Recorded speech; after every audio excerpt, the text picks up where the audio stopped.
cho nghe câu chuyện về một người em gái xinh. Em làm mùa xuân chín trong nụ cười tươi sáng. Em dạo rực nghìn năm trong mùa hạ tình yêu. Em nhìn tựa mưa thu trao tình cùng cây lá. Đông dành tặng riêng em những khát khao miên trường. Và xin hãy đến đây tôi kể cho nghe câu chuyện về một người điên rất vui. Cô yêu từng hàng cây, trò chuyện cùng hòn đá. Cô mong làm mây bay, hoa kiếp thành con gió. Cô yêu bạn người dân, yêu thêm ngàn người yên. Yêu tuổi trẻ bỏ hoang cùng kiếp sống ở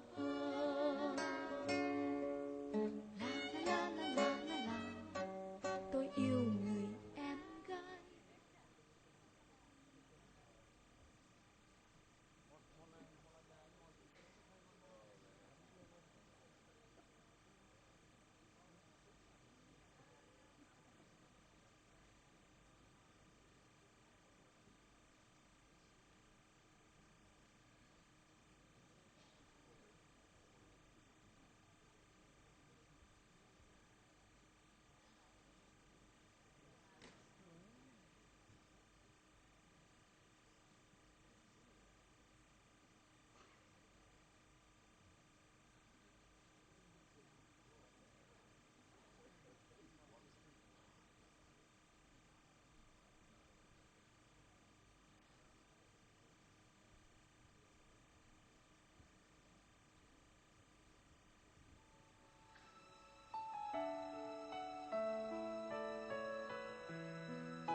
Cánh hoa lơ thơ gió thu về bỡ ngỡ. Ladies and gentlemen, please welcome Miss Ngô Thùy Ngọc Tú.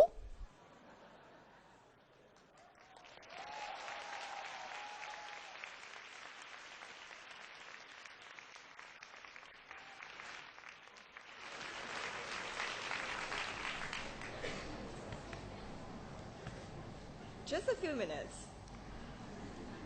Ladies and gentlemen, YSEALI fellows, friends, and distinguished guests, I'm so honored and excited to be here today. I grew up in an ordinary family in Saigon, but my dad has rarely said no to my dreams, including my dream to study overseas and discover new horizons. Like many other Vietnamese parents and even grandparents, he has made so many sacrifices so that I can have a better future. When I graduated from Stanford, I then decided to start an education company in Vietnam. Even friends were asking me, "Too, are you wasting your Stanford degree?" Toni Morrison, one of President Obama's favorite writers, once said, "If there is a book that you really want to read, but it hasn't been written yet, you must be the one to write it." And my book has been about how to connect and develop young talents for the future. From a girl who used to dream, I became an entrepreneur, leading YOLA, an organization that has prepared 10,000 Vietnamese students to study overseas. I've also helped start ELSA, an award-winning app to help people speak English with full confidence. In my journey, young people have asked me a lot of questions. I know I'm young too. What business should I build? How can I create lasting and sustainable impacts? How do I bring equal opportunity to everyone? Those are not easy questions, but President Obama has told young people not to be impatient. Indeed, making impact is the work of a lifetime.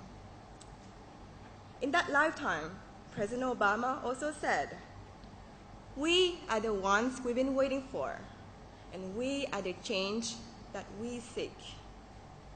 From a humble community organizer to the first Black president of the United States, President Obama has been an inspiration for me and many, many others. Like all of us here today, I have so many questions about Vietnam and the future. That's why I'm eager to learn from the President today. And now, I would like to introduce to the stage the President of the United States of America, Barack Obama.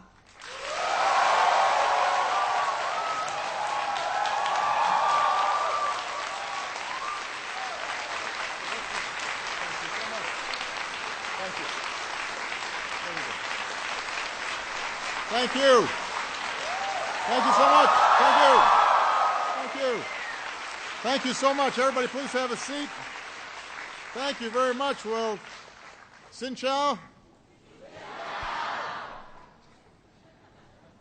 Thank you, too, for the excellent introduction and your outstanding work to help more young people in Vietnam get an education. Give, too, a big round of applause for...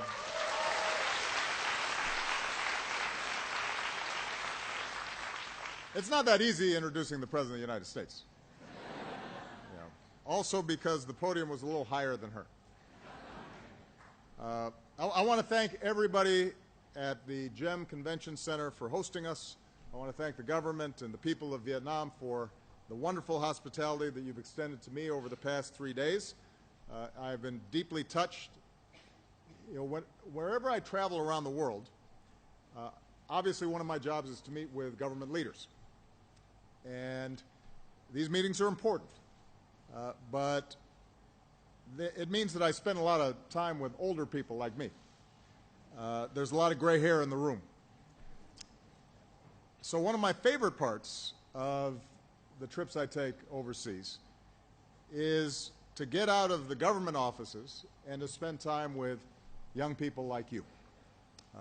It's fun. It gives me incredible optimism about the future because all of you embody the energy and the drive that is helping to propel this region to new heights.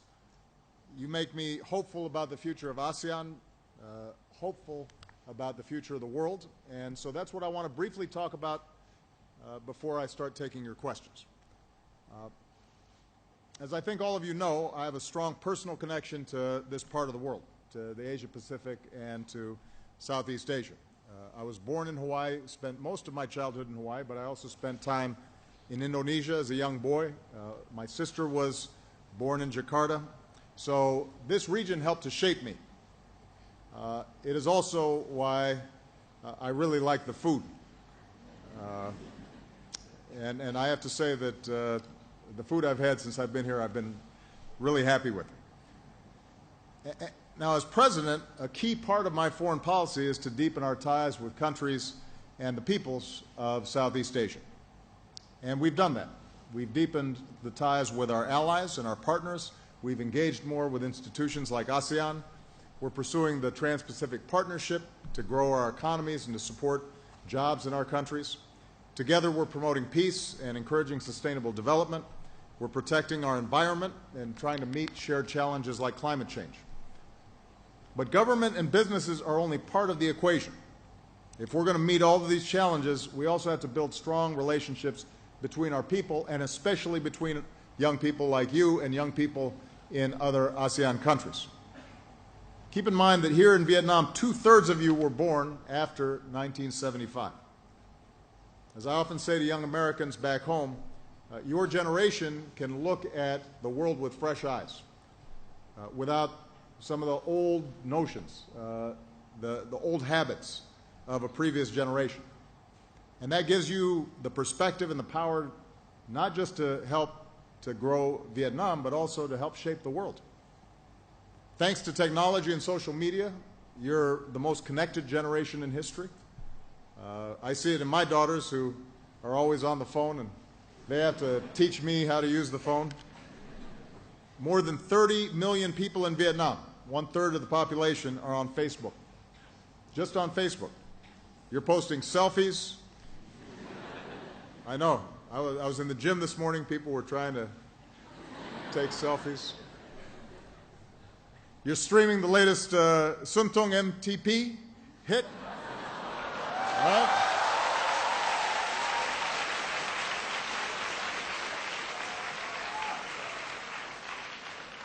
Right? But you're also exchanging ideas and learning from each other. And so this gives you tremendous power. And we need your passion and energy and talents to tackle some of our biggest global challenges, whether it's reducing poverty, to advancing equality for women and girls, to fighting climate change. Now, even in this digital age, as Tu pointed out, change doesn't happen overnight. It requires that you stay active and involved over the long term, and it requires you to develop some practical tools. And that's why 3 years ago I launched the Young Southeast Asian Leaders Initiative, or YSEALI. And the goal is to empower young people like you with the skills and the resources and the networks that you need to turn your ideas into action. Since we started this, the YSEALI network has grown to more than 67,000 members across all 10 ASEAN countries, including over 13,000 here in Vietnam alone. And we've welcomed more than 350 YSEALI fellows to the United States, including some of you, with more than 200 coming in the next 6 months. So a lot of what we do in YSEALI is rooted in the power and importance of education. That's why nearly 19,000 Vietnamese students studying in the United States right now are helping to bring back the kinds of skills and talents that Vietnam will need to continue to grow and develop. It's why on this visit we announced a new partnership between American universities like Arizona State and Vietnamese universities to boost training in science, technology, engineering, mathematics, and medicine. It's why we announced that for the first time the Peace Corps will be coming to Vietnam with a focus on teaching English. And it's why we announced that we're moving ahead this fall with Fulbright University Vietnam, right here in Ho Chi Minh City, the country's first nonprofit independent university. And the goal is to make sure that Vietnamese students, no matter what their background, has access to a world-class education that's rooted in Vietnam's rich culture and fueled by the free exchange of ideas. And I want to thank former Senator Bob Kerrey, who is here, who's been one of the key people to help lead this effort. Thank you very much, Bob.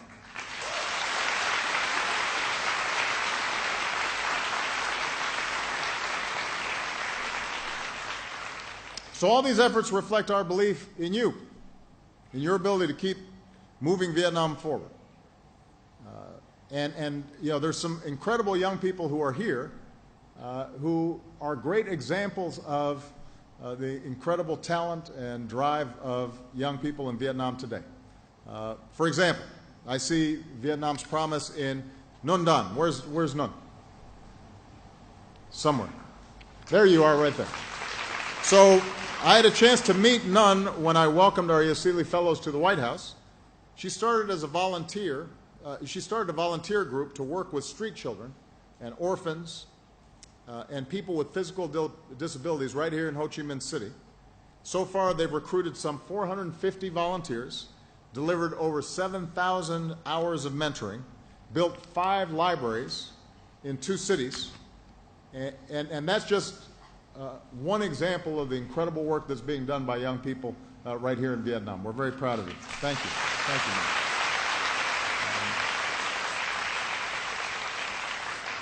A couple other people I want to point out. We've got Loc Lê Swan. Where's Loc? There he is, right there. So Loc teaches at Ho Chi Minh City, Vietnam National University. He's a researcher at the Pasteur Institute. His dream is to go back to his hometown and open a medical center so he can deliver quality, affordable health care.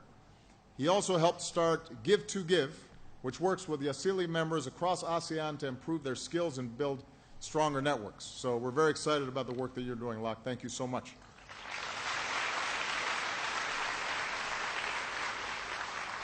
I'm going to close with one more story, just to give you an example of the incredible work that's being done by young people.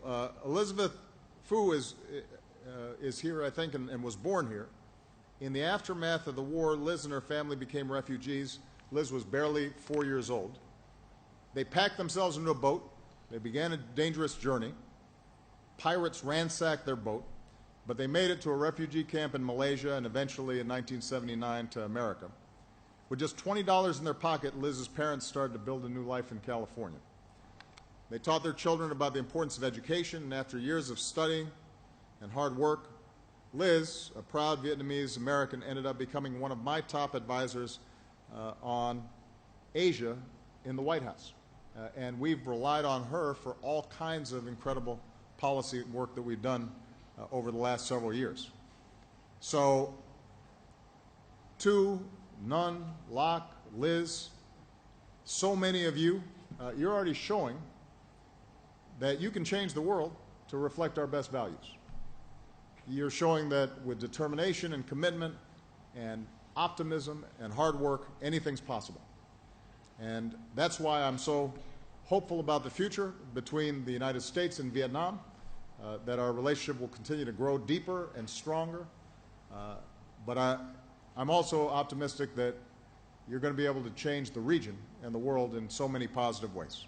So as the great Trần Lập sang, the path to glory days is getting closer. So come on. And so with that, now's the time for me to start taking some questions.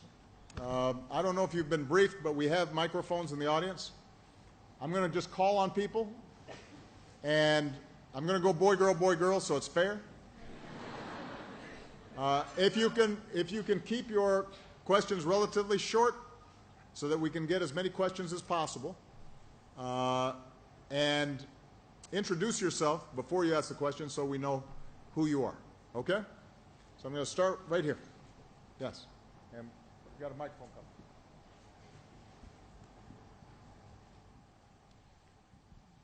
Okay, good morning, Mr. President. My name is Châu Thiên Hiếu from Ho Chi Minh City, and we are 100% Vietnamese-owned company that produce high-end plastic products and components in the supporting industries. And today, it is our honor to meet with the President, and we have an ambition to request for your help.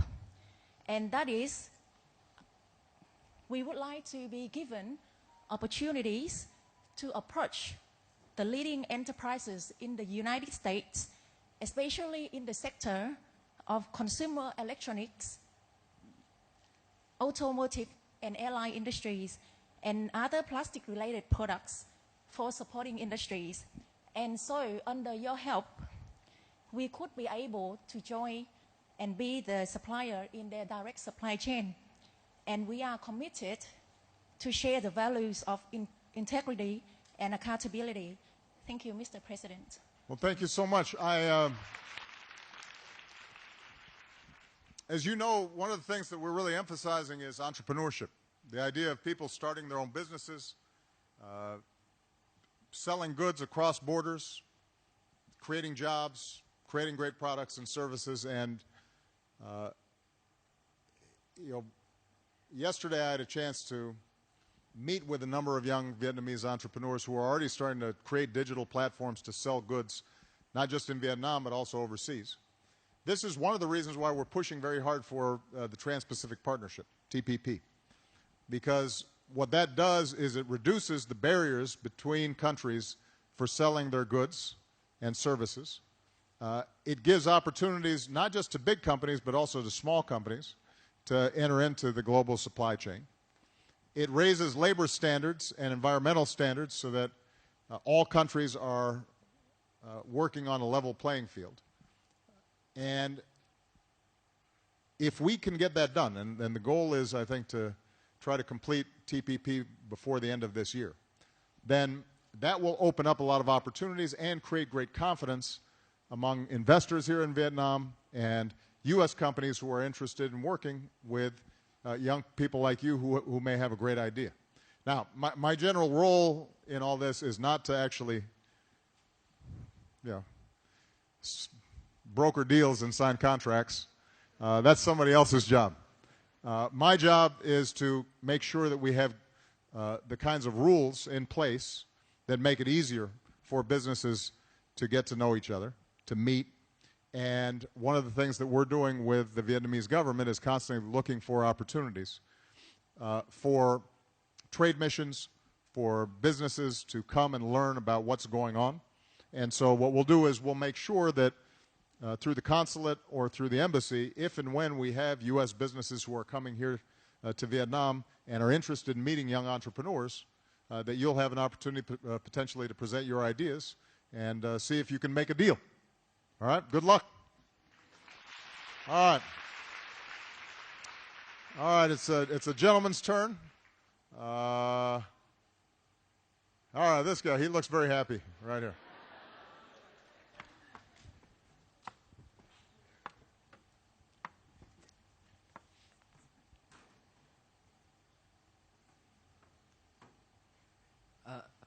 Hello, sir. Hello. My name is Hoang. I'm a student in Vietnam National University. I have two questions for you. The first one is that you are a very great leader, and we are young leaders. Do you have any advice that how can we be great like you? Oh, wow. Okay. And what's the second question? Yeah, and the second question is, we are young leaders. Do you have any suggestion that how can we have to strengthen the relationship between Vietnam and the America? Okay. Well, first of all, let me tell you that when I was your age, I was not as well organized and well educated and sophisticated as all of you. When I was young, I fooled around a lot. I didn't always take my studies very seriously, and I was more interested in basketball and girls. And I wasn't always that serious. So you're already way ahead of me. You're doing good. Whenever I meet with young people and they ask me this question, my most important advice is to find something that you care deeply about.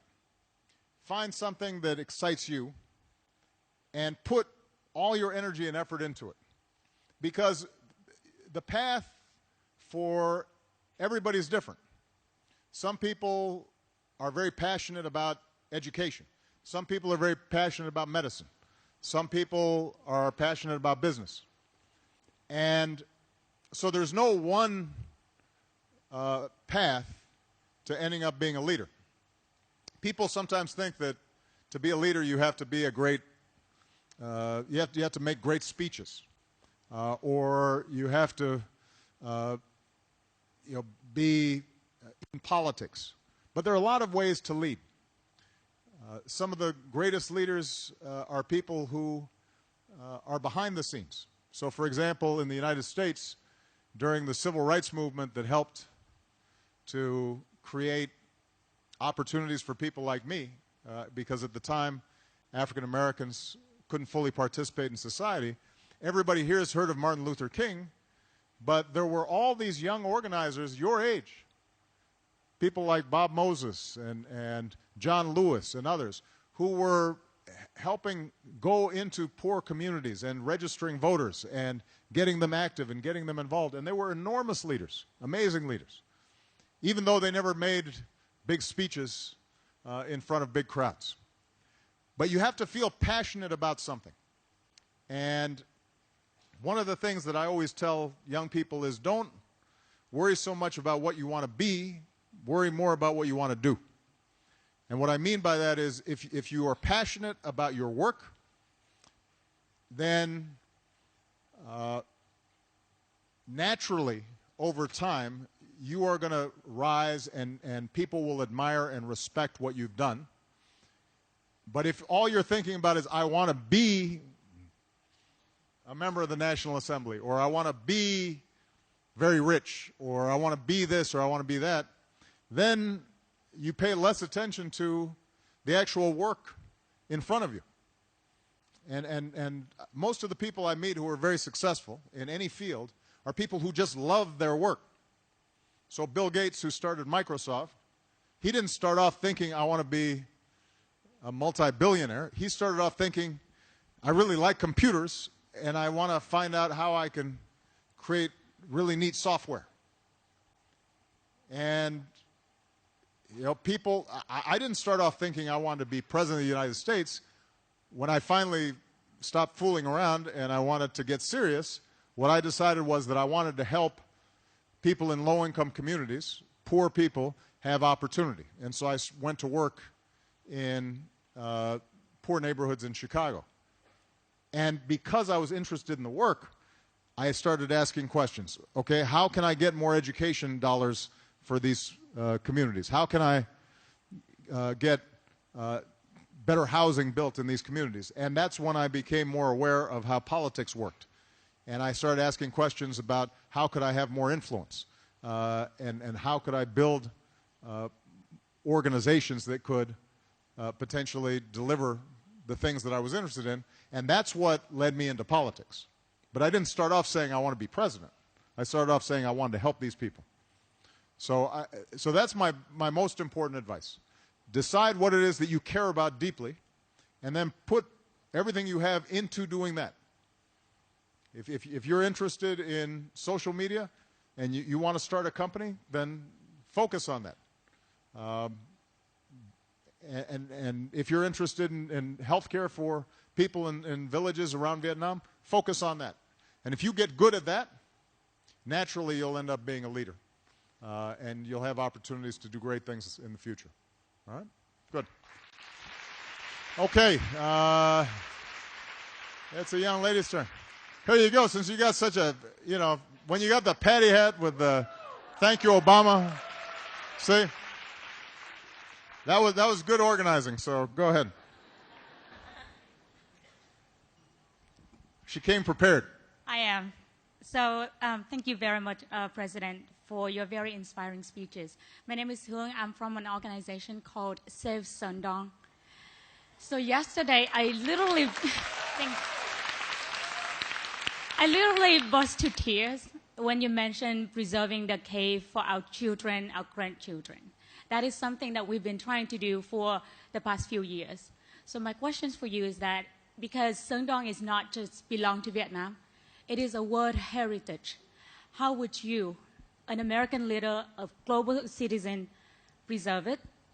And you also mentioned that you would like to get back to Vietnam. If you have a chance to visit Sơn Đông, would you like to do it on foot, by trekking, or would you take a cable car, if unfortunately there's one? Well, and also, I have a gift. You've got a shirt that for me. It would be my honor if you accept this gift. No, that's a beautiful shirt. So. Thank you so much. Well, first of all, I definitely want to go visit the next time I come. And you know, I'm a pretty healthy guy, so I can go on foot. It's how long is it? 7 days. Okay, I'm good. All right, I can do that. Are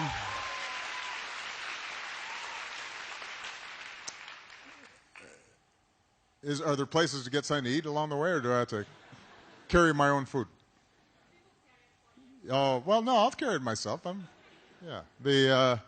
Well, look, I think the possible designation of a World Heritage Site is a complex process. It would involve, I think, working with the government of Vietnam, with existing organizations that designate World Heritage Sites. We'll be happy to work with your organization, with the Vietnamese government and others about the possibilities of doing that.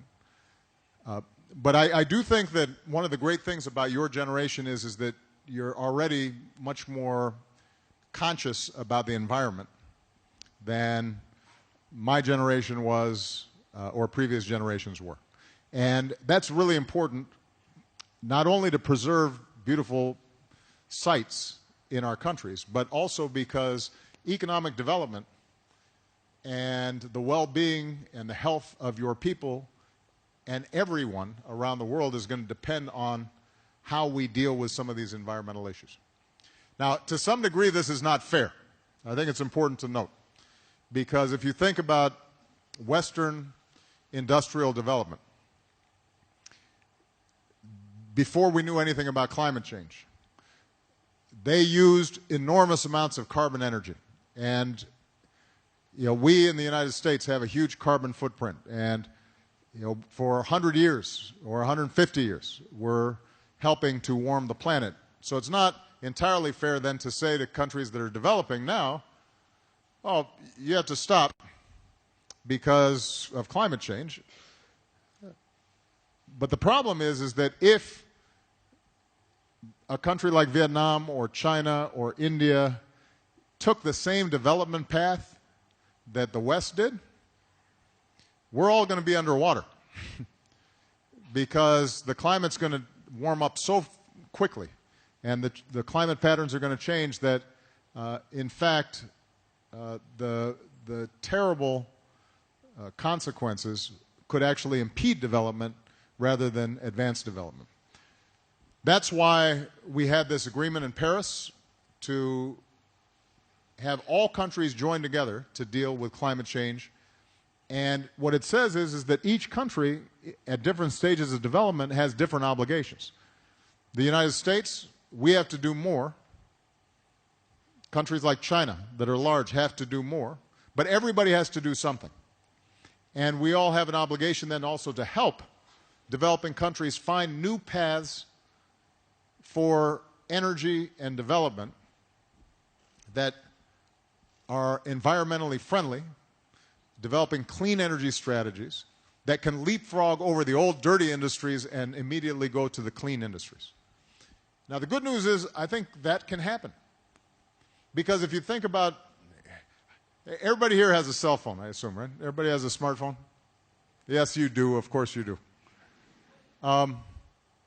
Well, in many countries like Vietnam, you didn't start off with a lot of phone towers and, digging and laying telephone lines under the ground. You've leapfrogged the old technologies and immediately went to a cellular technology and a wireless technology. Well, the same thing that we're doing with communications, that's what we need to do with energy.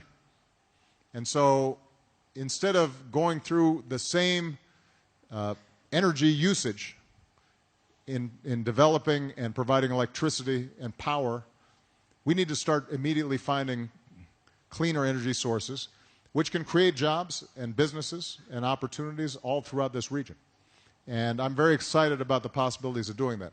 So we have to think about beautiful areas that need to be preserved, but we also have to recognize that no matter how well we preserve one or two areas in each country, if the overall climate patterns change radically, then we're all going to be in a really difficult situation.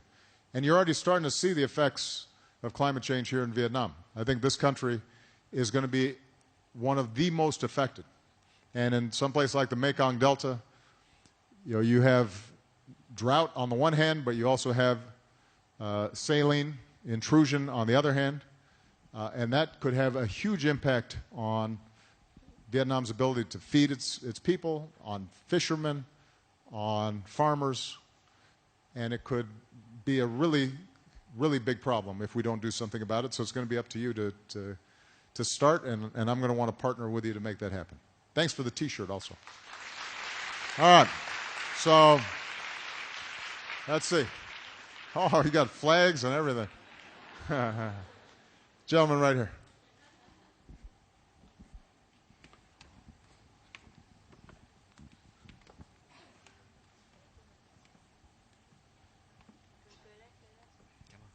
Good morning, President Obama. My name is Thống, Phát. I'm from SIT Study Abroad, which brings American students to come to Vietnam to learn. So my question is that, as you said earlier, YSEALI in your initiative, and I know that you want to leave the White House very soon. So I'm wondering, when you leave, how do you come up with a plan to handle for the next president to, maintain this very good idea? Thanks. Well, it's a great question. Yeah, this is something that we're already planning. Our expectation is that the next president will want to continue the incredible work that we've done with YSEALI. It's not just, by the way, young people in Southeast Asia that we're doing this with. We have a Young African Leaders program that involves young people from 50 countries in sub-Saharan Africa. We have a Latin American version that brings young people together. And at some point, we're going to bring key leaders from each of these areas so that they can start learning from each other. And our hope is that the State Department will continue this program. But one of the things, people always ask me, what am I going to do after I leave the presidency? Because I'm still relatively young, not compared to you, but compared to other presidents, I'm pretty young. And I don't know everything that I'm going to do, but the one thing I do know I will continue to work on is developing young leaders in the United States and around the world. So in addition to my hope that the next president continues the program through the State Department, I'll make sure that through my philanthropy and my own work that we're continuing to bring young people together so that we can start building the kind of talent that knows each other and is networked and is connected and is learning from each other, because that's what it's going to take for countries in the future to be able to solve these big problems. If you ask me what I'm most excited about in terms of my legacy 20 years from now, I would feel really good if I see 10,000 or 20,000 or 50,000 young leaders who are now taking over governments and businesses and nonprofit organizations, and they now know each other from different countries, and they've worked together, and they've built trust, and they've built relationships. And if I can help facilitate that, that would be something that I'd be very proud of. So you can guarantee that I'll continue to work on this. Good. All right. Yeah, right here. Oops. Is it working? Mic ready? Here we go. Switch it up.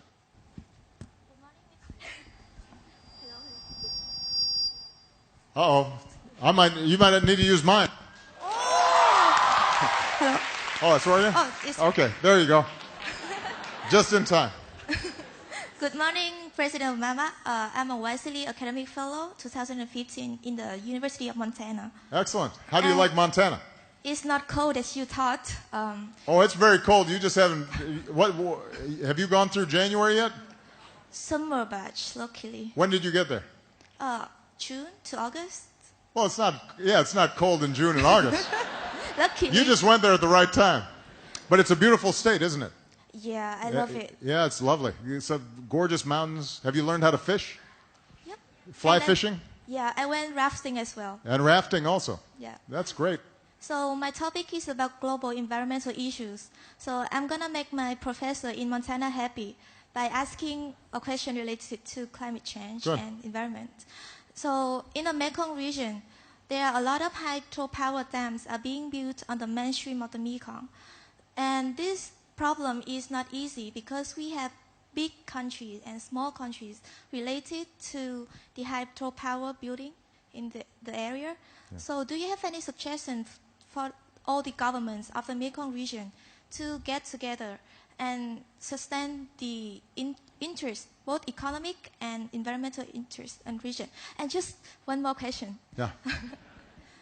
It's like a very typical job interview. Where do you find yourself in 5 years?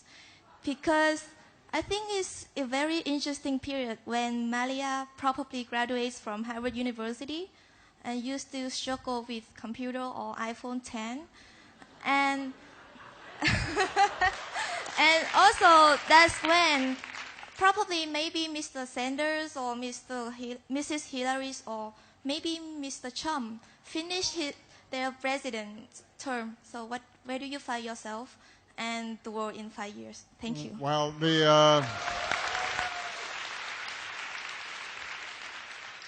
well, first of all, on the Mekong Delta, we actually, through ASEAN and the East Asia Summit, created a Mekong Delta working group with all the countries that are impacted.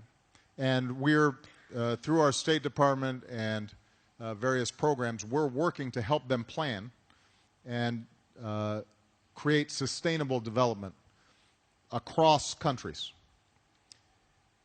Now, you're right that one of the big challenges is how do you deal with water resources and the building of dams and hydropower, and that's not a problem that's unique to the Mekong Delta. You see this in a lot of parts of the world where big projects get built with unintended consequences, and it has severe effects downstream. And the results in some cases have been not great and have had significant environmental degradation because of lack of planning. So what we're going to try to do is to continue to work with the affected countries and to provide them with the technical assistance and the evaluations of what needs to happen, what they need to watch out for, and hopefully that information is power. That information then can be used to negotiate on an international level to try to prevent some projects that might have very bad effects. But one of the things that we've seen in ASEAN is when small countries band together as a unit, then their power is magnified. That's true on economic issues, that's true on environmental issues, that's true on security issues. And we've seen, since I became president, I think a greater willingness of the ASEAN countries to do more substantive work. It used to be, I think, ASEAN would meet and everybody was very polite, but you didn't always have, I think, as many specific concrete plans of action.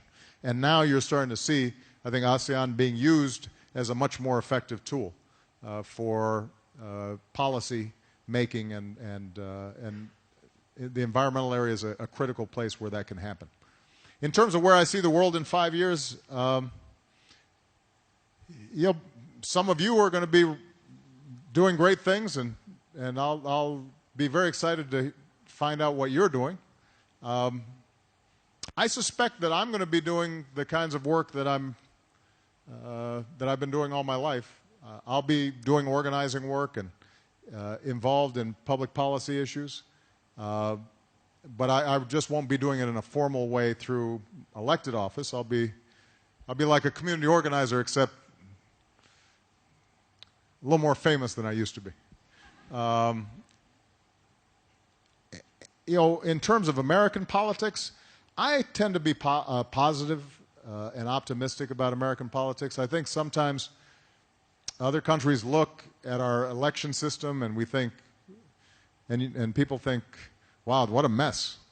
But usually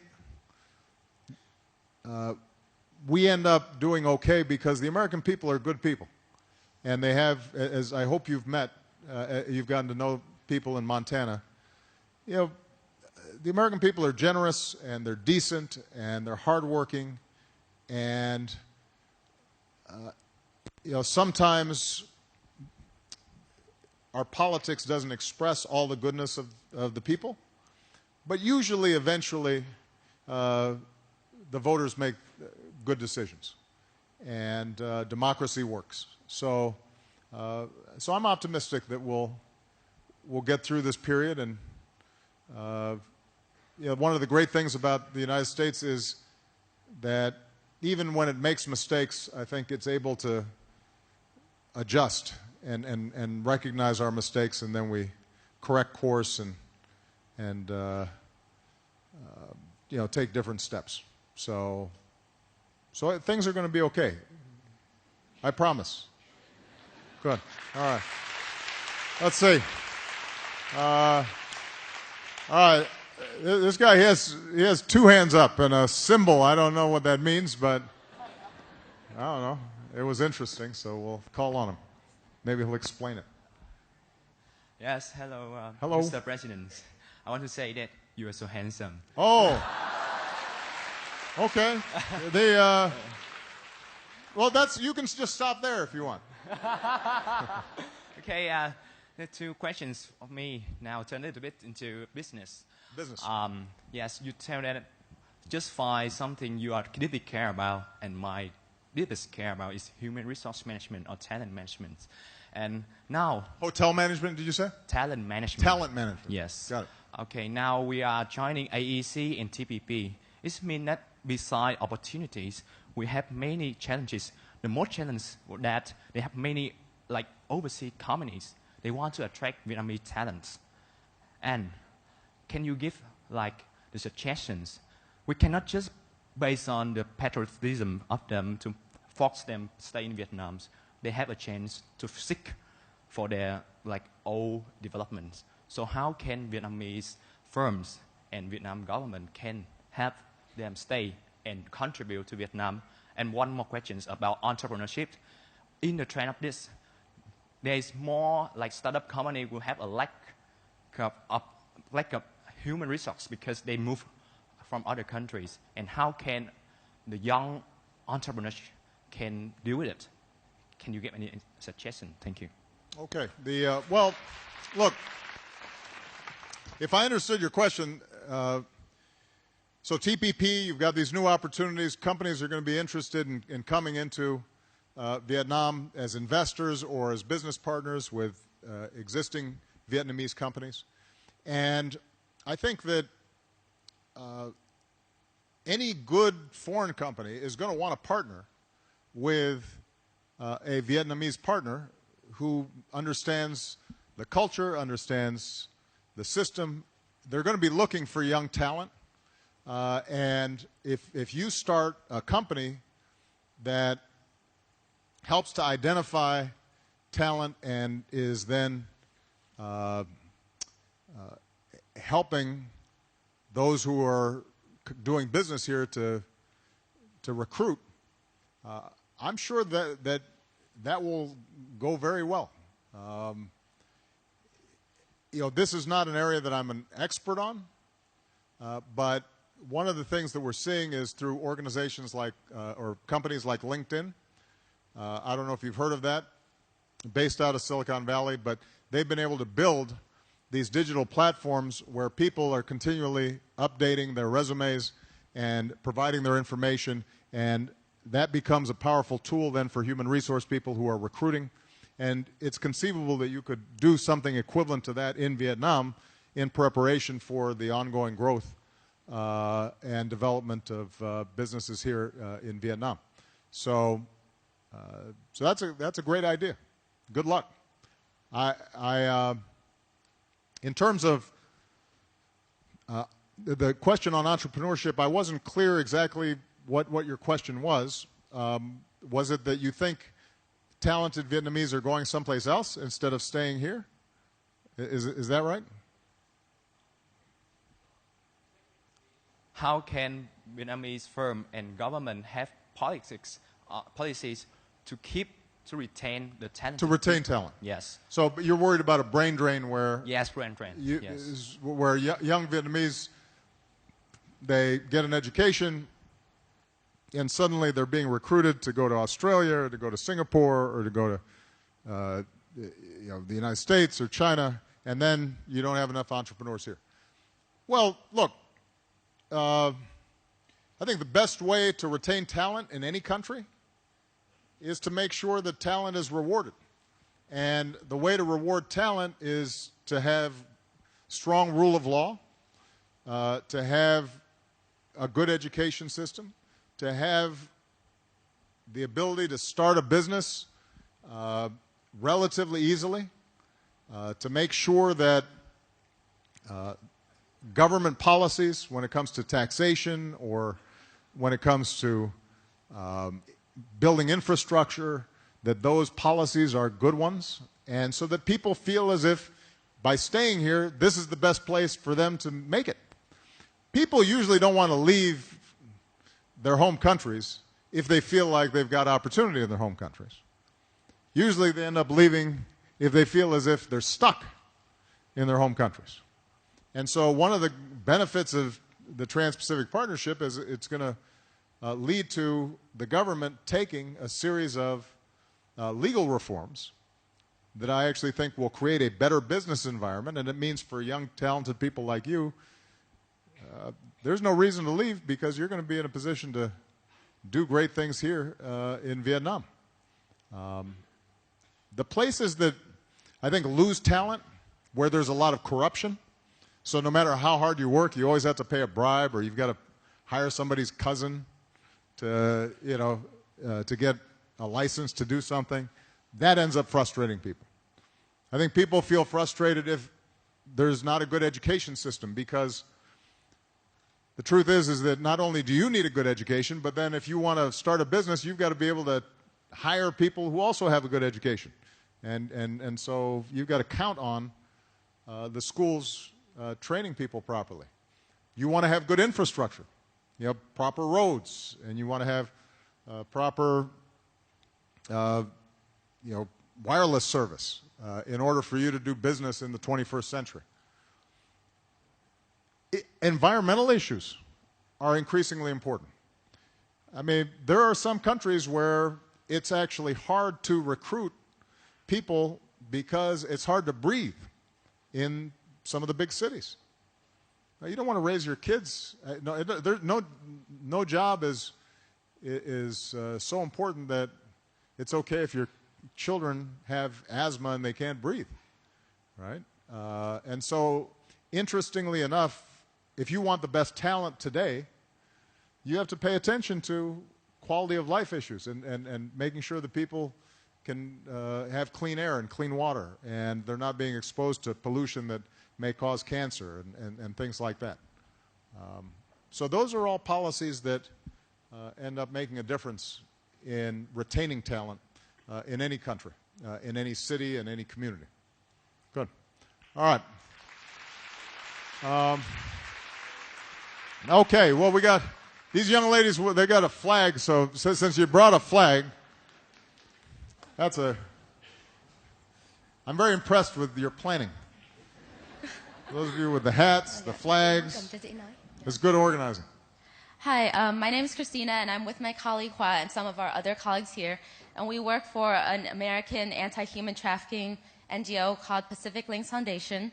So we fight against human trafficking here in Vietnam. With Vietnam emerging as an important player in the TPP, many companies will start to shift their production and factories to Vietnam, which will create a new mobile workforce.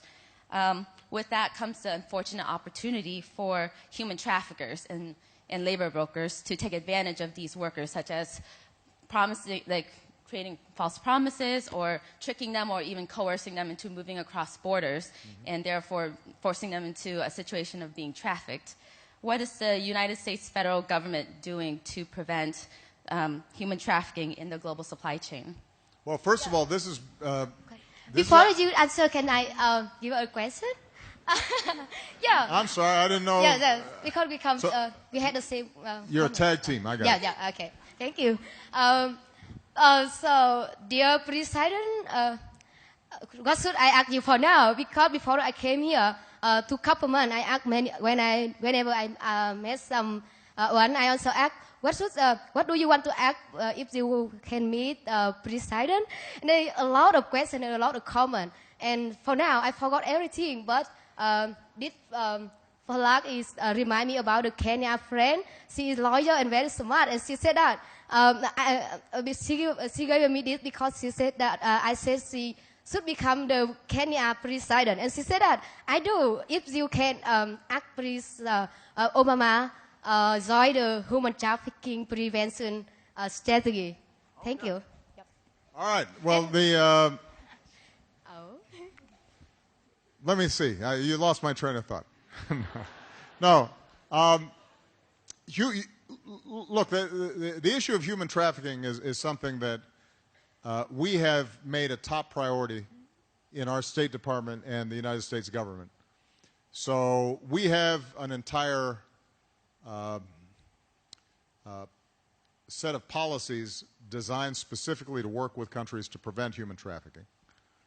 And we've actually begun making progress in improved enforcement, in improved law enforcement coordination. NGOs have been very helpful as partners with us in identifying what are some of the paths where people are being exploited. With respect to TPP, it's precisely because we put such an emphasis on this that we actually have provisions in TPP designed to prevent human trafficking. And it's actually given us leverage to work with some countries to say, if you want to be part of TPP, you have to have a better system in place to prevent human trafficking, including some of these cross-border migrant worker situations. So when I was in Malaysia, for example, meeting with Prime Minister Najib, one of the most important topics as we were negotiating TPP was how could we do more work in order to protect people who were being brought in, whether it's working at the palm oil plants or what have you, so that there was better tracking, better enforcement, better protections for people, and that's in the actual agreement. Now, I think that an agreement on paper is never enough.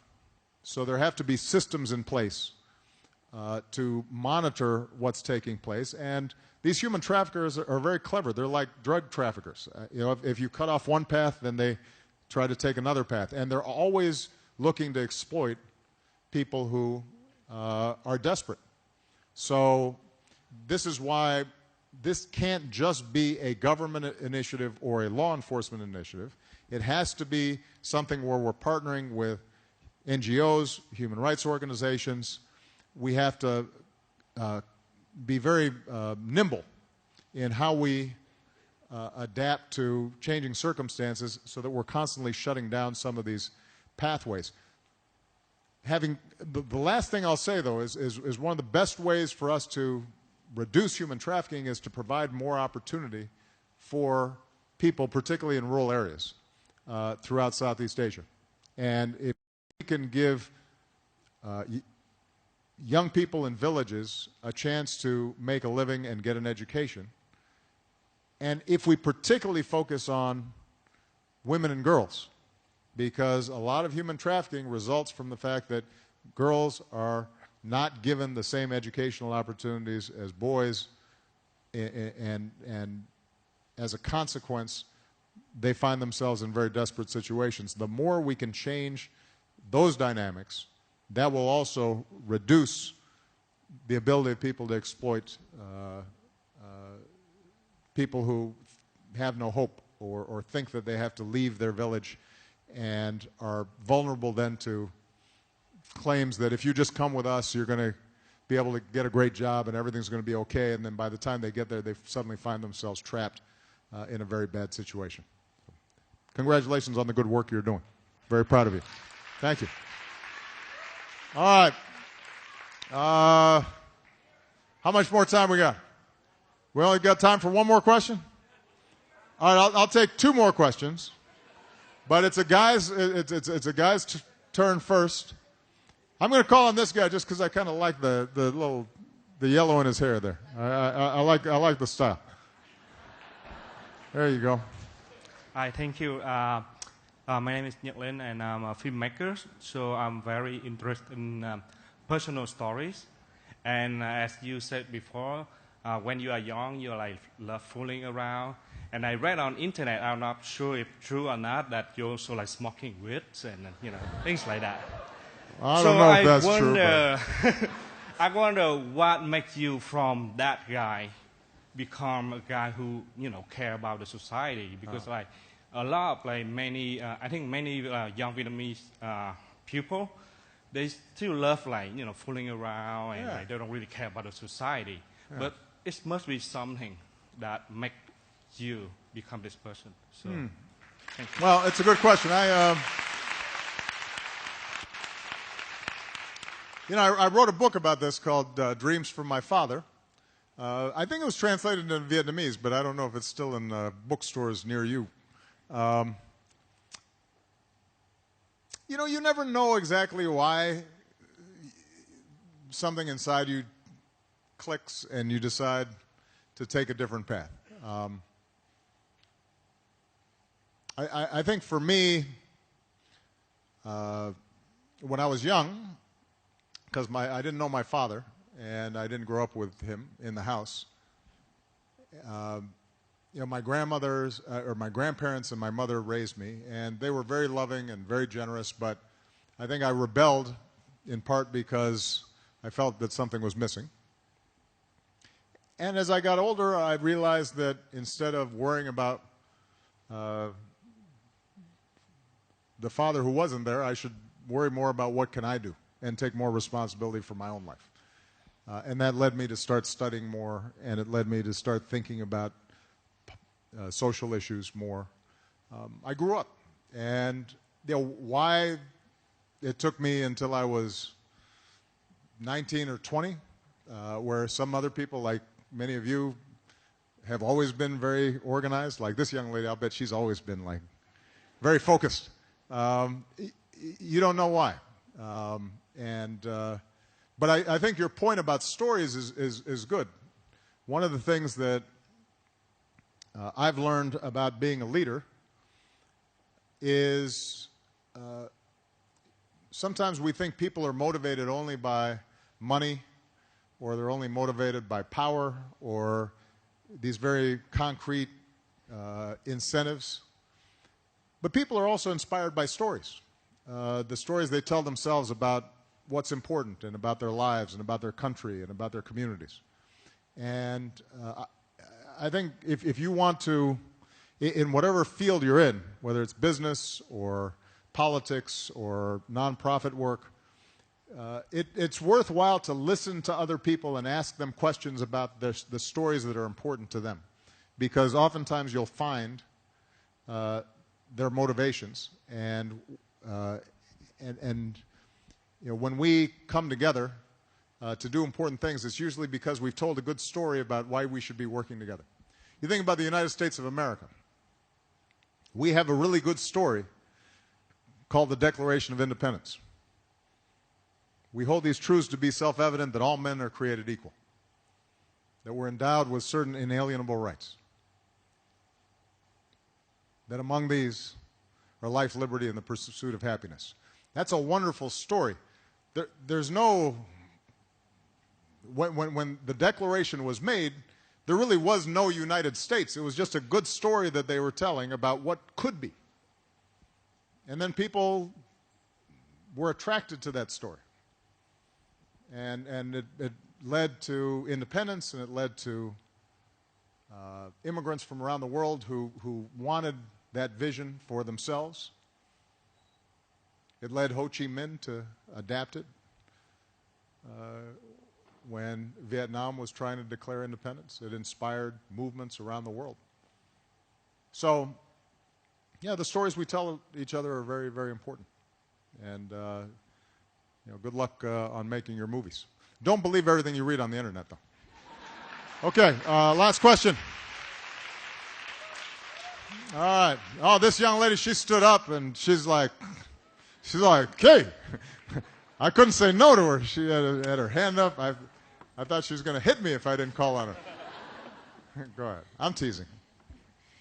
Hi, so I am a rapper here in Saigon, Vietnam. Oh, yeah? So you have spoken a lot about environment and like politics and economic progress of Vietnam, but as an artist, we have a lot to say. Okay. We have message to say, and I want to know how important it is for a nation to really help and promote their art and culture and helps it to help its nation in the future. Okay. Before I answer your question, why don't you give me a little rap? Let's see. Let's see what you got. Come on. Do you need like a little beat? Yes, I do, actually. No, go ahead. Come on. Vietnamese or English? In Vietnamese, of course. Vietnamese? Now I won't know what it means, but Okay. just a short version, because I got to get going. Go ahead. Tình hình một mình nhà lầu trình in giàu sang như vua chúa, giật mình sự tình thiệt ra đen đúa. Mà đời vậy là hey, it's been a crazy day. Khi mà ta nhắm hai đôi mắt, xuống mái chèo chơi với mây. My name is Sue Boy, by the way. Well, that was good. See there? That's pretty good. What were you just rapping? What was your verse there? I was just talking about some people having a lot of money, having big houses, but actually, are they really happy?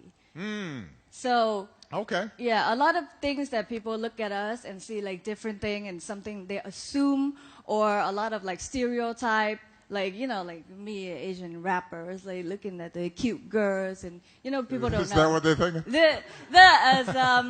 But for Vietnamese people, it's different. They think rapping is not like for women.